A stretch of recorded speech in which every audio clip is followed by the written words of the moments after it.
Hello friends, welcome to Punjab success mantra. आज one concept are day में हम समझेंगे टेलीकॉम सेक्टर में जो सरकार रिफॉर्म लेकर के आई है। क्या रिफॉर्म लेकर के आई है कि सरकार ने वोडाफोन आइडिया में इक्विटी शेयर जो है वो एक्वायर किए हैं। तो इसके पीछे इसका बैकग्राउंड क्या है, क्या कॉन्टेक्स्ट है, क्या फायदे नुकसान है इस स्टेप के, ये सब आज हम समझने वाले हैं।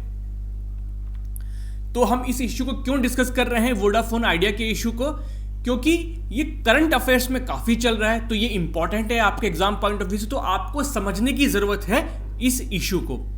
तो इशू क्या है कि several telecom companies opted from government offer to convert interest on deferred spectrum auction payments and adjusted gross revenue into equity. सरकार ने एक ऑफर दिया था टेलीकॉम कंपनीज को, तो उन टेलीकॉम कंपनीज ने एक्सेप्ट कर लिया है कि हम आपको पैसे के बदले में अपनी कंपनीज में इक्विटी जो है वो दे देंगे। तो अब इसको समझने के लिए हमें थोड़ा सा इसके बैकग्राउंड में जाना पड़ेगा।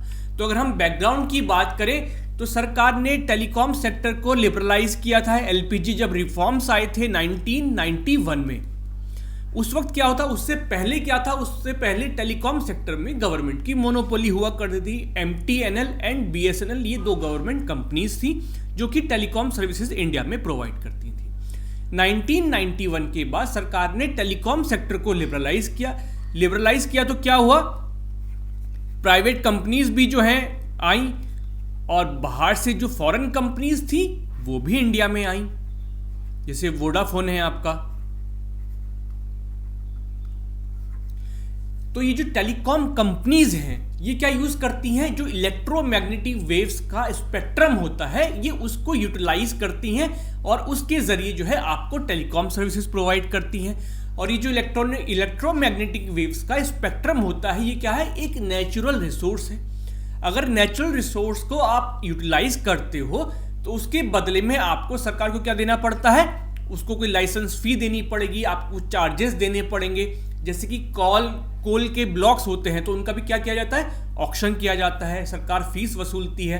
तो किसी भी तरह के नेचुरल रिसोर्स को एक्सप्लॉइट अगर आप करते हैं तो उसके बदले में गवर्नमेंट को जो है आपको कुछ चार्जेस या फीस देनी पड़ती है। तो सरकार ने भी इन टेलीकॉम कंपनीज से फीस और चार्जेस लेती थी।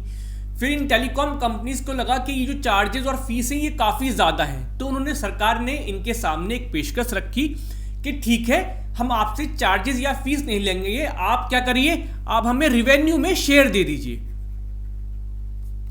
तो रिवेन्यू शेयरिंग मॉडल जो है सरकार के और इन टेलीकॉम कंपनीज के बीच में डिसाइड हुआ कि जो भी रिवेन्यू आएगा टेलीकॉम कंपनीज के पास उसमें से कुछ शेयर जो है वो गवर्नमेंट के पास जाएगा। अब बात आई है कि रिवेन्यू की, कौन सा रिवेन्यू, तो जो रिवेन्यू की बात करते हैं वो होता है एडजस्टेड ग्रॉस रिवेन्यू। इस एडजस्टेड ग्रॉस रिवेन्यू में दो इंपॉर्टेंट चीजें हैं। पहली क्या, जो रिवेन्यू टेलीकॉम कंपनीज को टेलीकॉम एक्टिविटीज से आ रहा है, दूसरा जो नॉन टेलीकॉम एक्टिविटीज से आ रहा है। तो टेलीकॉम कंपनीज का कहना यह था कि हमारा जो भी रिवेन्यू टेलीकॉम एक्टिविटीज के जरिए आ रहा है हम सिर्फ उसी में से सरकार को शेयर देंगे। सरकार का कहना यह था कि आप एक टेलीकॉम कंपनी है तो चाहे आपका टेलीकॉम एक्टिविटीज से आए या फिर नॉन टेलीकॉम एक्टिविटीज का मतलब क्या हो गया कि मान लीजिए कुछ प्रॉफिट्स अर्न किए टेलीकॉम कंपनीज ने और उनको उन्होंने किसी बॉन्ड में या कहीं पर इन्वेस्ट कर दिया, तो उससे जो इंटरेस्ट आएगा, उससे जो प्रॉफिट आएगा वो भी रिवेन्यू का पार्ट होगा। तो सरकार का कहना यह था हमें मतलब नहीं है कि आपका रिवेन्यू कहां से आ रहा है, आपके पास जो भी आपका टोटल रिवेन्यू चाहे वो नॉन टेलीकॉम एक्टिविटीज से भी आ रहा हो वो भी एडजस्टेड ग्रॉस रिवेन्यू का ही पार्ट होगा। अब टेलीकॉम कंपनीज जो है इस मामले को लेकर कोर्ट में चलेगी। तो 2019 में सुप्रीम कोर्ट ने क्या किया, सुप्रीम कोर्ट ने कहा कि जो सरकार की, जो टेलीकॉम कमीशन की जो कहना डेफिनेशन है एडजस्टेड ग्रॉस रिवेन्यू की, वो ही ठीक मानी जाएगी, ना कि टेलीकॉम कंपनीज की। तो अब अचानक से इन टेलीकॉम कंपनीज के ऊपर काफी सारा कहना चाहिए लोड आ गया है, क्योंकि उनको सारा पुराना पैसा भी सरकार का चुकाना होगा और विद इंटरेस्ट चुकाना होगा। तो अब अचानक से उनके पास 3-4 लाख करोड़ की जो है डेट आ गई है। अब वो उसको कैसे चुकाएं, तो गवर्नमेंट ने फिर से उनको एक रास्ता दिया कि ठीक है, जो भी हमारा प्रिंसिपल अमाउंट है वो आप जो है अगले 4-5 साल में लौटा सकते हैं। बट जो इंटरेस्ट पेमेंट है, इंटरेस्ट पेमेंट के बजाय आप हमें अपनी कंपनीज में जो है इक्विटी दे दीजिए। हम शेयर होल्डर बन जाते हैं आपकी कंपनीज के इन लिeu ऑफ इंटरेस्ट पेमेंट। हम आपसे इंटरेस्ट नहीं लेंगे, जितना इंटरेस्ट है उसके बदले में उसके इक्विवेलेंट शेयर्स आप हमें दे दीजिए।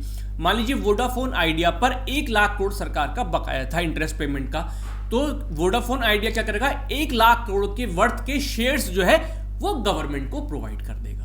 तो ये था कि सरकार किस तरह से इक्विटी शेयर होल्डर बन गया है इन टेलीकॉम कंपनीज में। तो अब आपको जो है इसका एक बैकग्राउंड पूरा पता चल गया कि इशू था क्या। अब ये जो सरकार ने स्टेप लिया है, इसके फायदे क्या होने वाले हैं।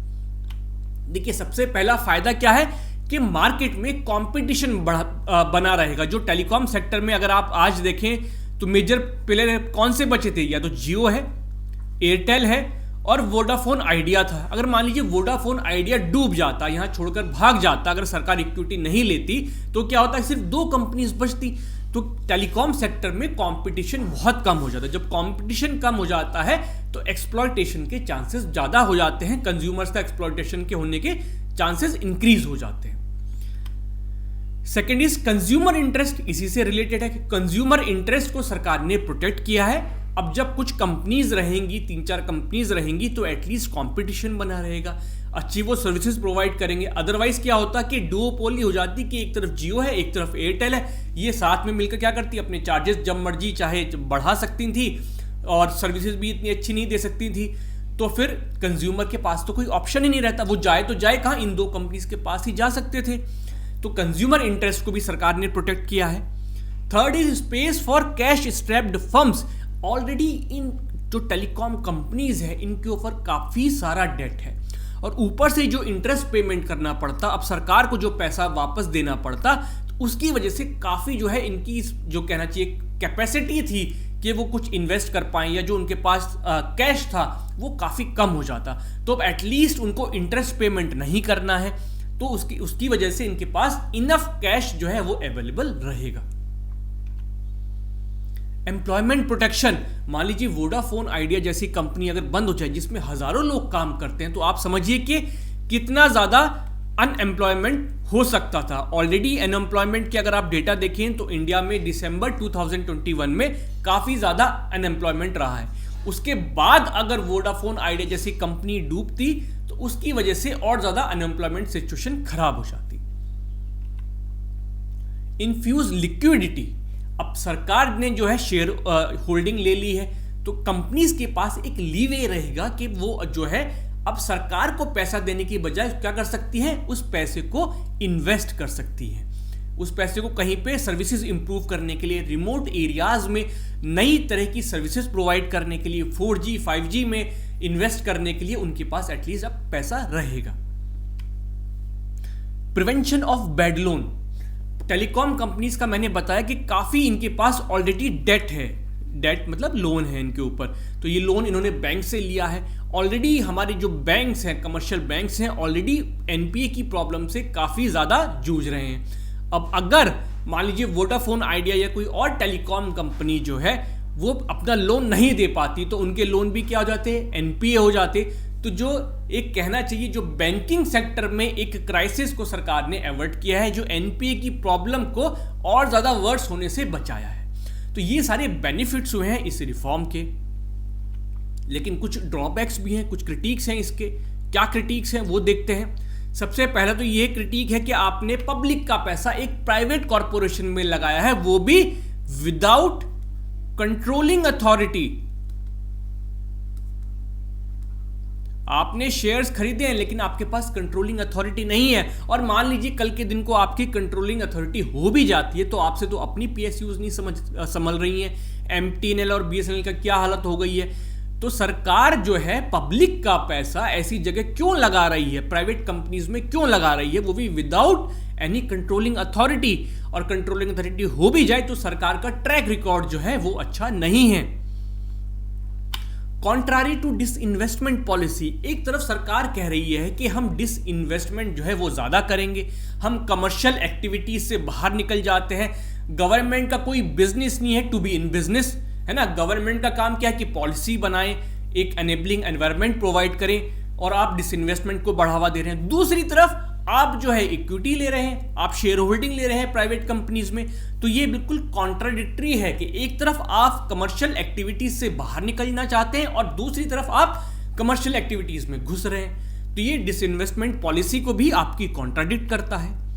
Third is bad president for struggling companies. आज आपने वोडाफोन आइडिया में इक्विटी ली है, टेलीकॉम कंपनीज में इक्विटी ली है, कल के दिन को किसी और सेक्टर जैसे कि पावर सेक्टर है जहां पर डिस्कॉम्स की हालत काफी खराब है ना, वो भी कहेंगे कि हमारा भी जो है सारा कर्जा माफ कर दो और हमारा जो भी है आप इक्विटी ले लो।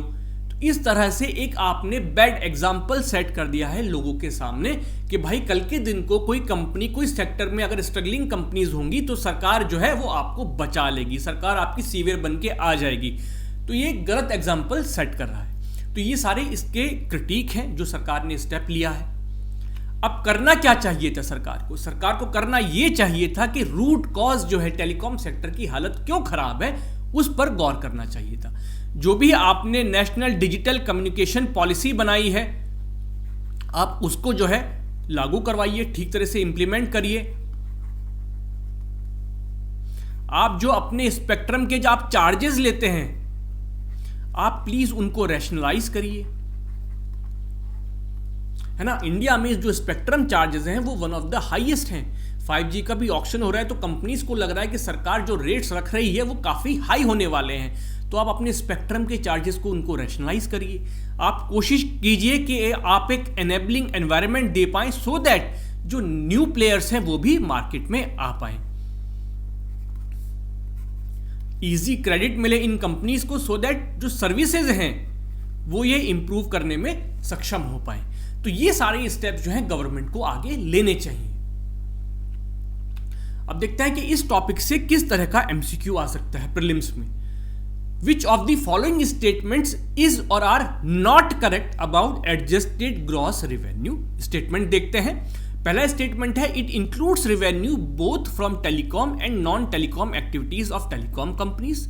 Second is AGR is used for sharing of revenue between government and telecom companies in lieu of spectrum charges and license fee। तो पहला स्टेटमेंट बिल्कुल करेक्ट है। सेकंड भी करेक्ट है, एडजस्टेड ग्रॉस रेवेन्यू से ही शेयर जो है वो लिया जाता है सरकार के द्वारा in lieu of spectrum charges and licence फी।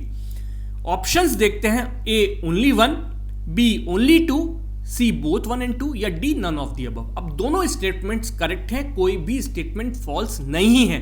तो इसका करेक्ट ऑप्शन क्या होगा? इसका करेक्ट ऑप्शन होगा ऑप्शन डी यानी कि none of the above. Mains का क्वेश्चन देखें तो मेंस में आपको थोड़ा ब्रॉड टेलीकॉम सेक्टर के बारे में पूछा जा सकता है। The acquisition of equity stake by government in telecom companies may only dull the pain of telecom sector but not alleviate the root cause of the problems of the telecom sector. Comment. तो इस तरह का सवाल जो है आपसे mains में पूछा जा सकता है जो थोड़ा एक ब्रॉड लेवल पर। Thank you so much friends.